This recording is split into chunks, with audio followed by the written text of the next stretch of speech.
All right, welcome everybody. This is Doug Crow, your humble and arrogant host. It can't be both those things. It's one of those things.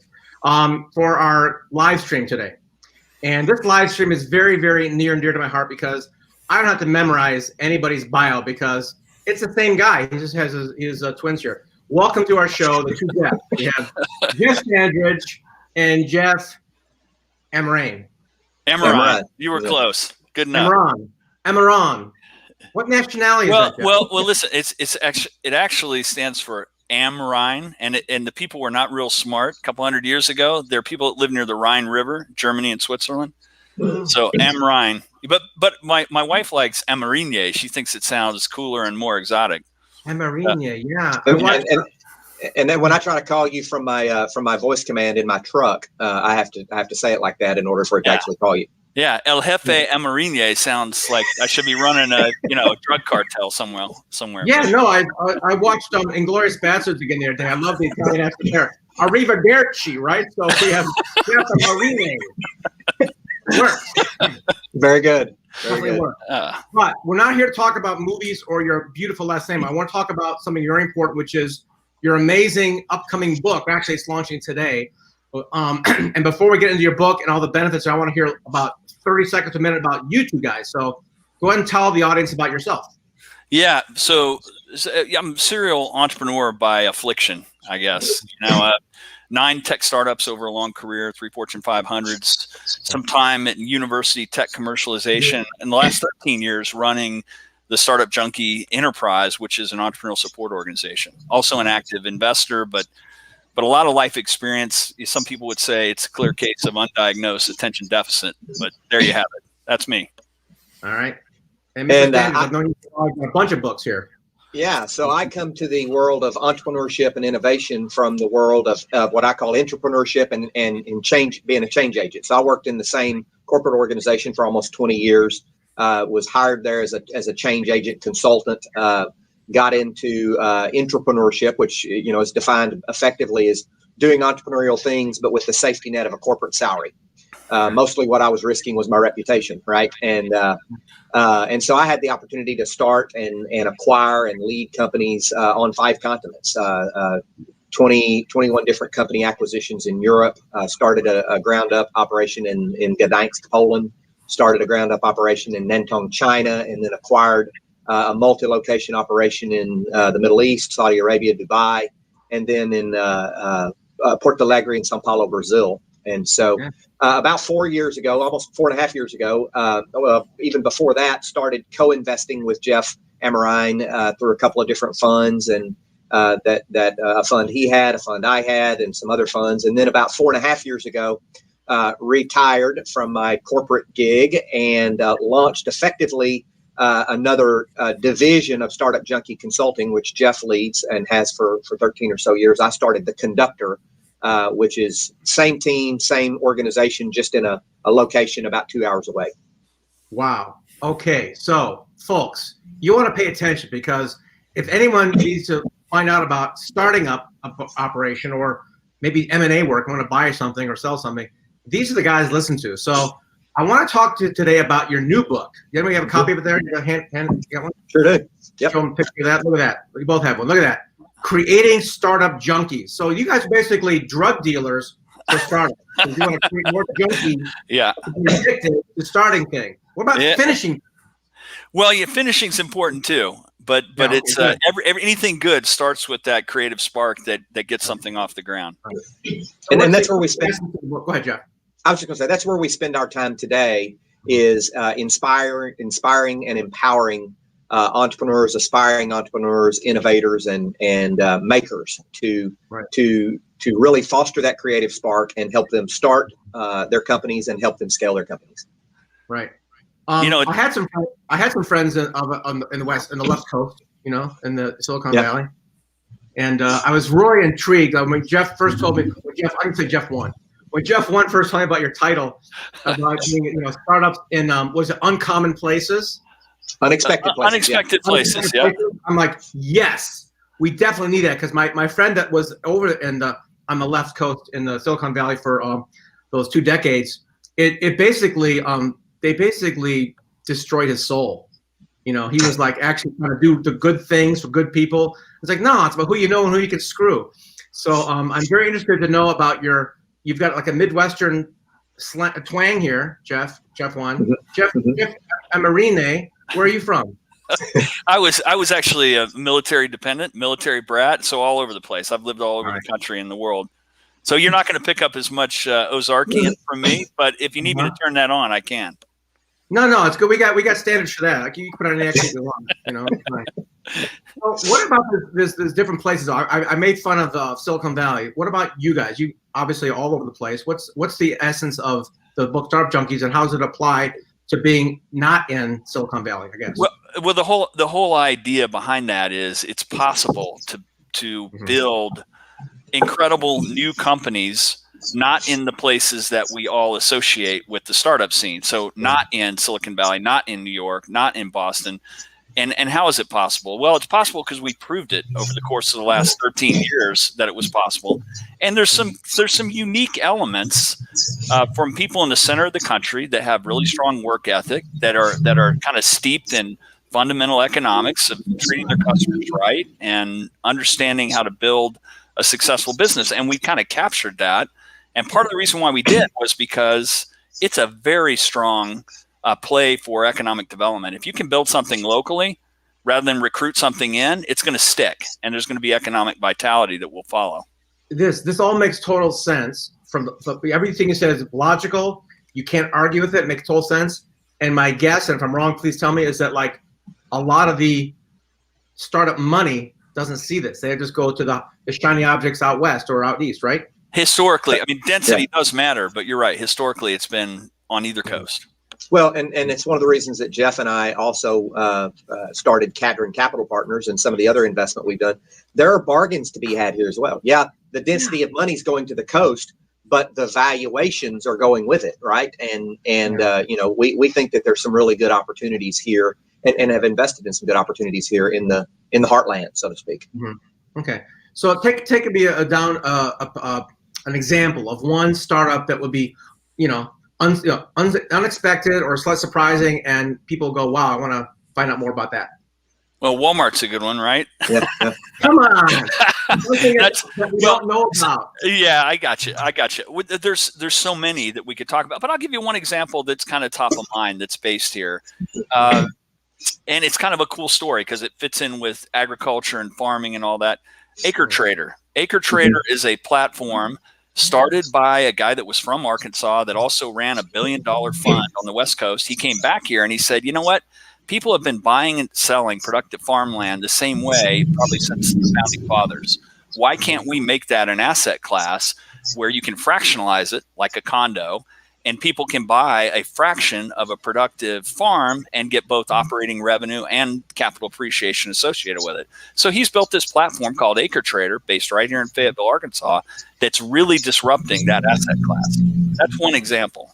Okay, hold on. So I want to know more about this. Is the land like privately held small farms, or the big ones, or who's putting their land out here? It's typically pretty good size farms. And so what they'll do is maybe it's a family owned farm, or maybe it's a corporate owned farm, but they want to bring some additional liquidity to what they're doing. So they'll sell a portion of the interest, or they might sell the whole thing outright. But yeah, these are productive farms. Some of them have wind farms on them in addition to row crops, almond tree farms in California. I mean, it's everything that you can imagine. And a lot of times, if you were to go to Southeast Arkansas, there's one guy for 50 years that is the guy you got to go to if you want to buy or sell anything in a particular area. Now there's a platform where people from all over the country, if they want to have Mississippi Delta farm interests, they can do it easily and simply. So that's an example of one that's local. And if they want to do it with a $10,000 investment or a $100,000 investment, they have that platform by which to do that. Wow. Are they? You said the segmented, so you could buy. If someone set up their own individual group of like, I want some almonds, some cotton, some wind, and put it together, or is it just shares of anything? You buy it per transaction. So when you're one of their investors or one of their interested investors, and they find a new piece of ground, they will create an LLC and do a raise for that particular investment. All right. And so, I think my idea just now is a really good one, because if we have like, a drought somewhere, but if you pull together, 1,000 shares in different crops, you could mitigate your danger, right? Yeah. It's just a thought. So that's one the shares there, I suppose. Yeah. That's just one example. I mean, there's plenty of them like that. I mean, another one that's grown up in this area that has been really instrumental in making sure that banks are ready for the CARES Act and the PPP is a company called Teslar, not to be confused with Tesla, Teslar. And it's like a banking ERP software company. They've been around for a little while. They're a world-class fintech company, financial technology company right here in Arkansas. And the guy that leads it grew up in banking, but he also has a degree in computer science and computer engineering.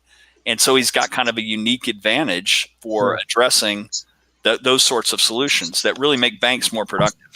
Banker's Choice Award in 2019 for the Community Bank Association, and Finovate Award, Financial Innovation Award for 2020.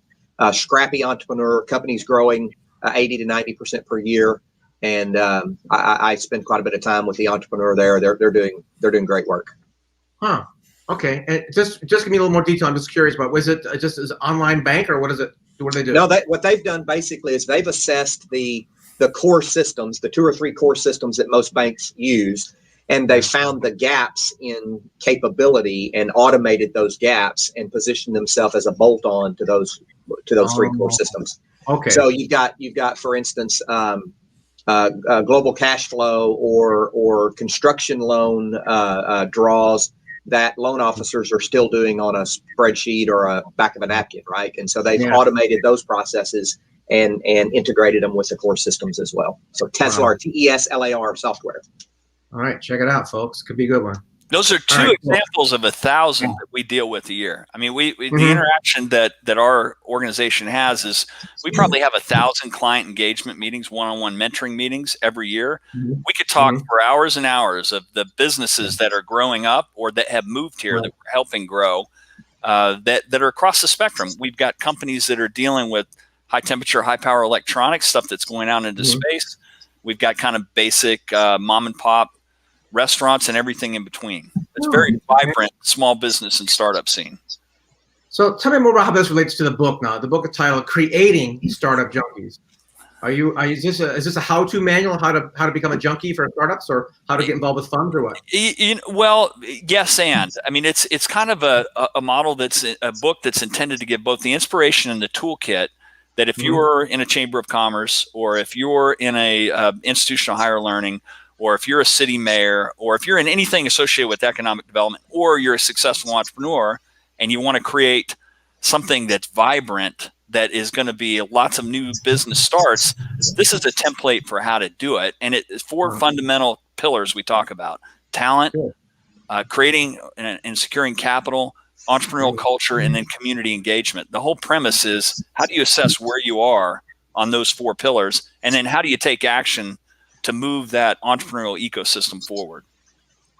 So if you take a look at the 2 examples that we represent, 13 years ago, Jeff started this in the Northwest Arkansas area, 20 or 30 miles removed from the Walmart headquarters there in Fayetteville, and created Startup Junkie.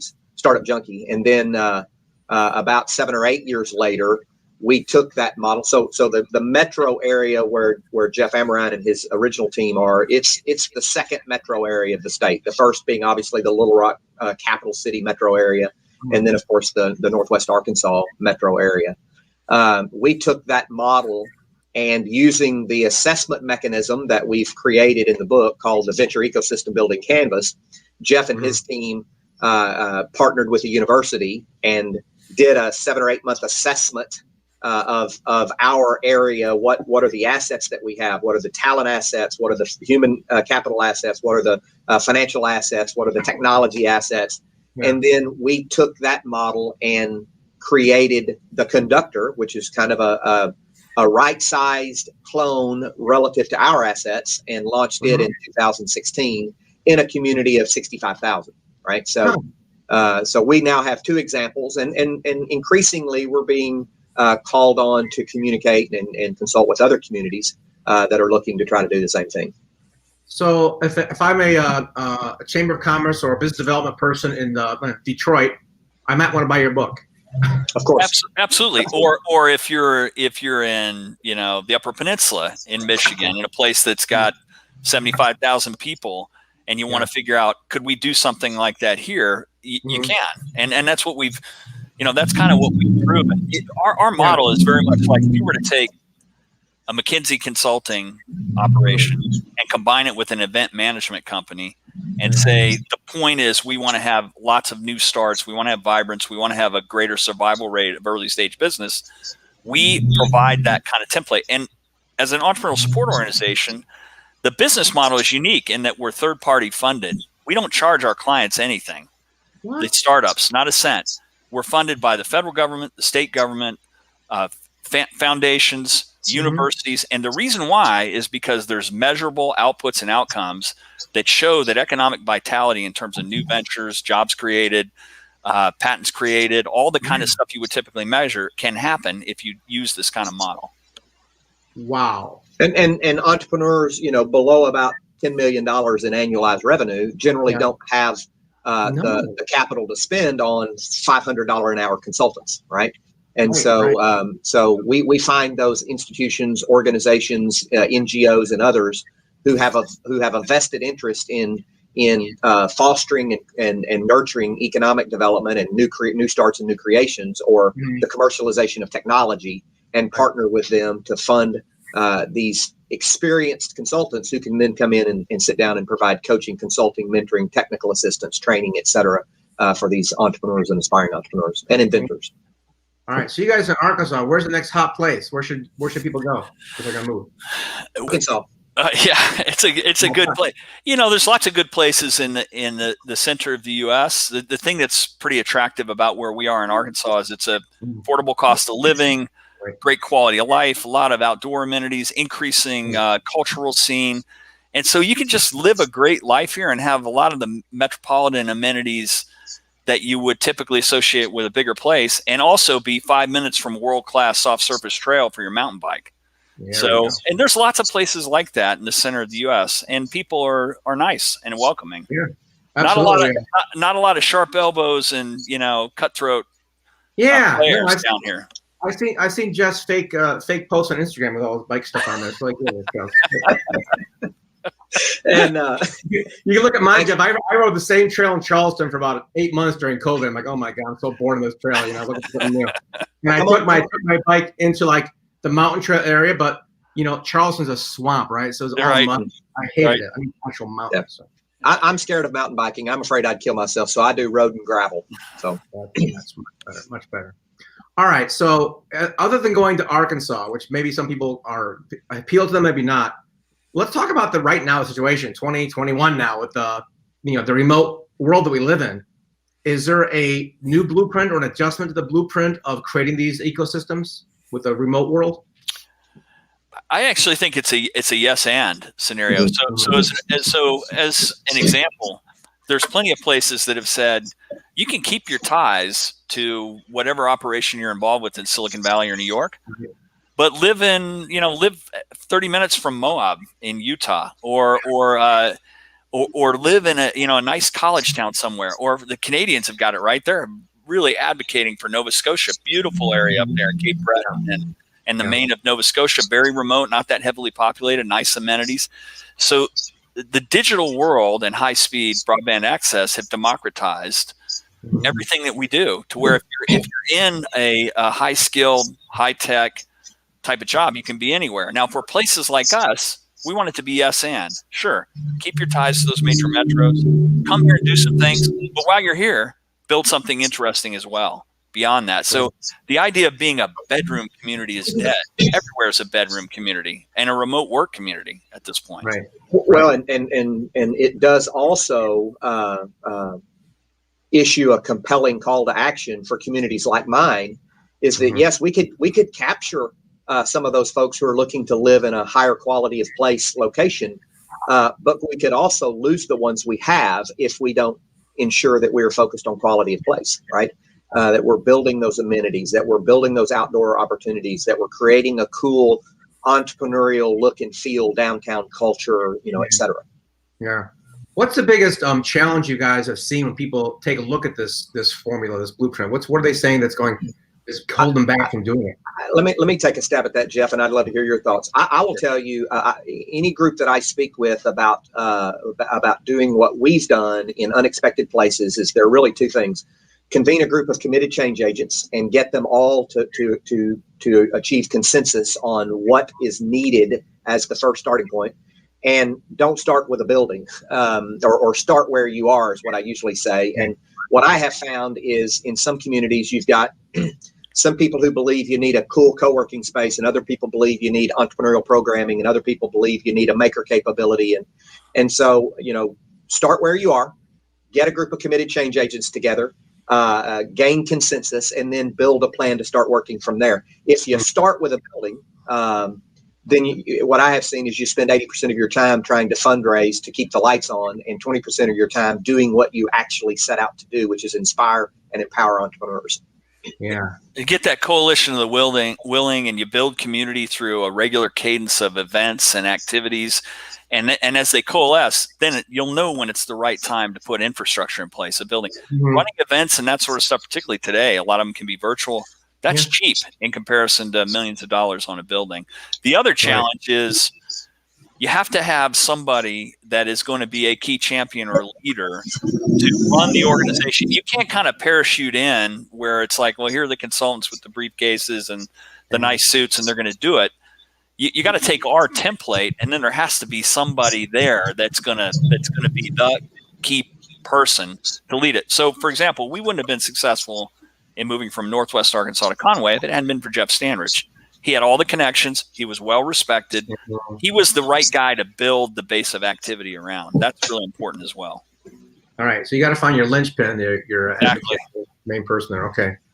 All right. If I'm talking about a young entrepreneur, someone just getting started out, has this much, networking established, whatnot. Where would they start? What's the first thing they should do?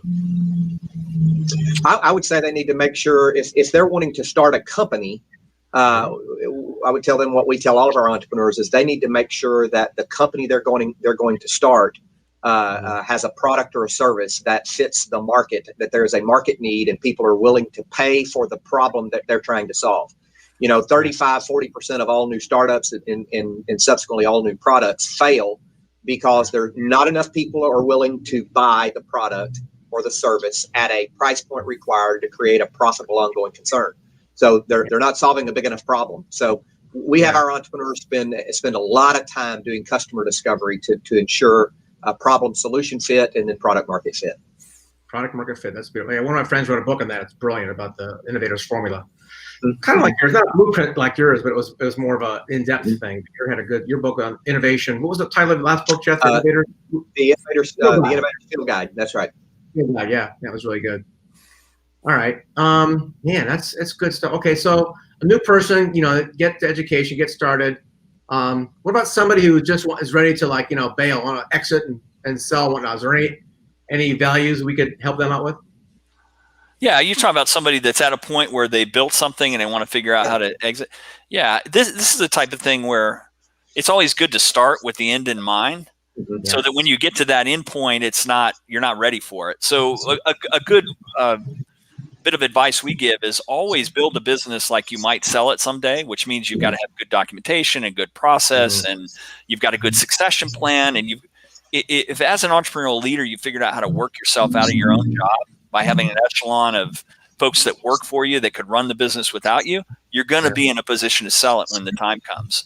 Right. And so we advise a lot of companies to say, if you're really thinking about an exit, this is all the stuff that you need to be prepared for. So that there's real value there and you've got something to sell when the time comes. A lot of solo entrepreneurs don't create a business, they create a job for themselves, right? And if they take 3 days of vacation, then there's 3 days of no income coming in.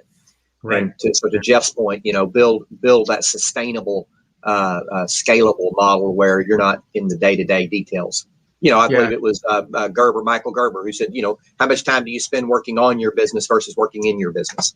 That's right. And we've eaten our own dog food on that deal. So I mean, Jeff and I are the senior people in the organization. Jeff and I and Brett, who's our kind of acts as our COO and CFO. If the three of us weren't there, the organization would still run. Everybody here is empowered and self-propelled. They know exactly what they need to do. We're here to remove the obstacles and to maybe do some outward-facing stuff, but the organization could continue without us. Every business needs to, as an entrepreneurial leader, needs to set itself up to operate that way.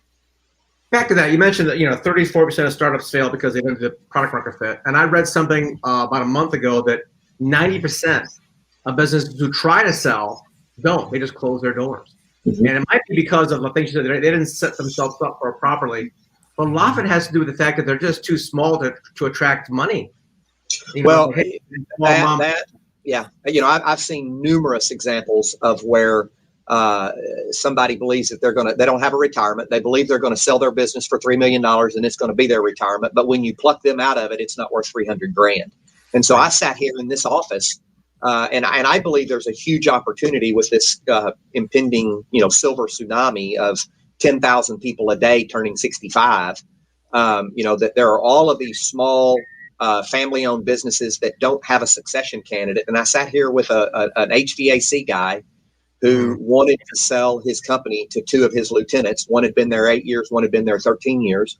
They had already agreed on price, they had already agreed on terms, but his CPA wouldn't help him because he felt very strongly that these guys ought to put some money in the game to start with, ought to have some skin in the game. And he said, they've got skin in the game. So we worked out a deal, and I made it clear, I'm not an attorney, but let's talk about the business arrangements, and then we'll put you in front of an attorney. And so we sat in this room and agreed that, on day one, he would transfer the assets to them.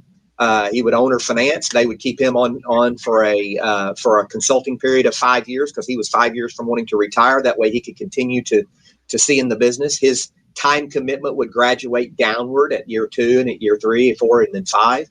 And he would actually extract additional value because he would earn a 5.5% interest rate on what he was owner financing.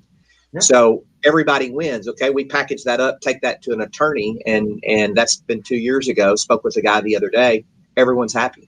So there are going to be tremendous opportunities there, I believe, to pass along value like that to aspiring entrepreneurs. My company is doing a book right now for a former CTO, Bank of America. And the book is called The $68 Trillion Tsunami, because that's the actual amount of wealth transfer.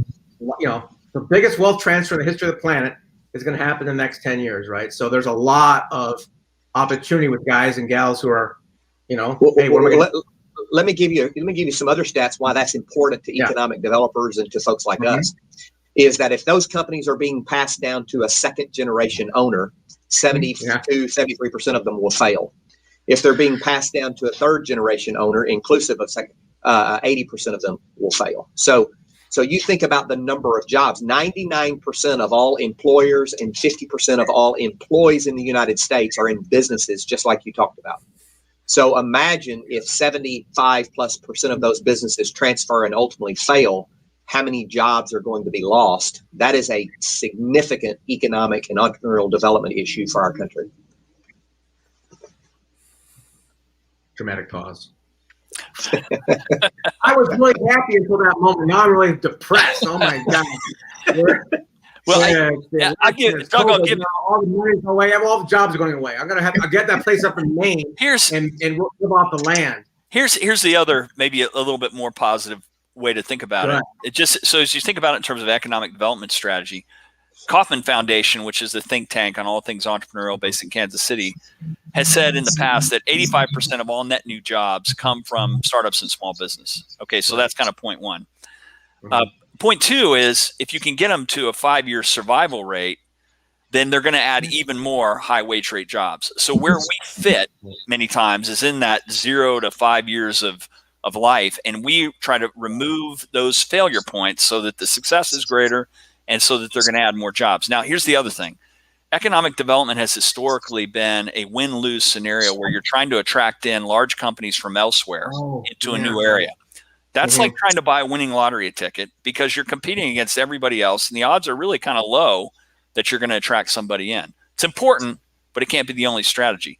If you build stuff local and organic, it's going to stick. That is, using the movie analogy, that's the money ball play.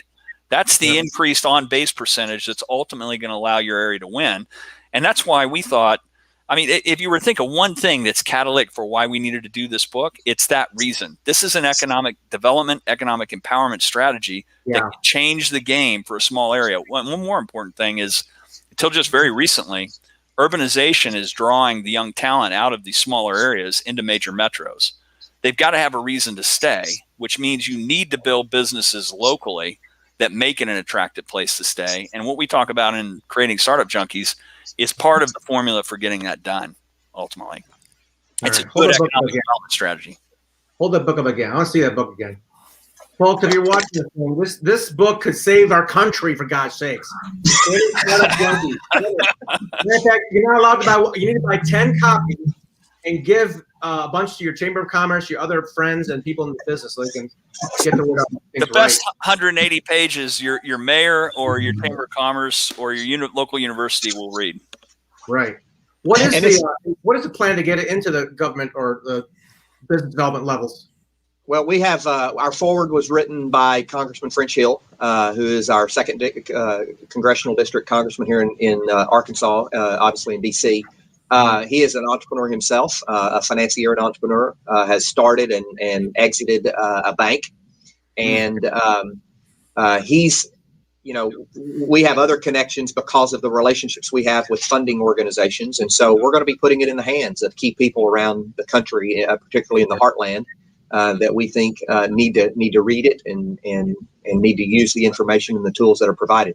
We also have it available on Kindle right now at a very promotional price. So if they want to go to Amazon and search it on Kindle, we'll be doing a book signing today virtually at 1 p.m. Central, and they can go to creatingstartupjunkies.com, creatingstartupjunkies.com, and can register for that. There's also a link directly to the book purchase page on Amazon as well. So we'd love to connect with them.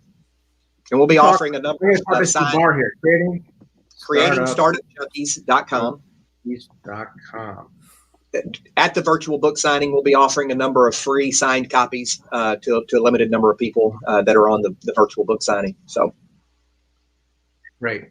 Get this book, guys. If not for yourself, for somebody else, because obviously it can make a huge difference in our world and your business and your life. So obviously, it totally makes sense on the government business development level. On individual levels, there's good stuff in there for an individual entrepreneur to do a better job or connect with people like you, right? Absolutely. Absolutely. As Jeff said, both and, right? The primary target audience are those that have the opportunity or the want to create an entrepreneurial culture in their respective communities, a guidebook to do that. And many times we find that it is existing entrepreneurs or serial entrepreneurs that have a vested interest in doing that and want to do that. Many times it's chambers, economic developers, mayor staff, what have you, but it's those entrepreneurs as well. And Doug, to be real clear, to use a biological reference, the keystone species in this story are the entrepreneurs. Sure. Nothing good happens without them. They are the keystone species. And so they need to be part of that coalition of the willing. They kind of need to be out front. You really can't autocratically mandate that thou shalt have entrepreneurship. You got to have the entrepreneurs in the mix, because ultimately they're the ones that have to do the hard work to create the businesses that are going to survive and thrive.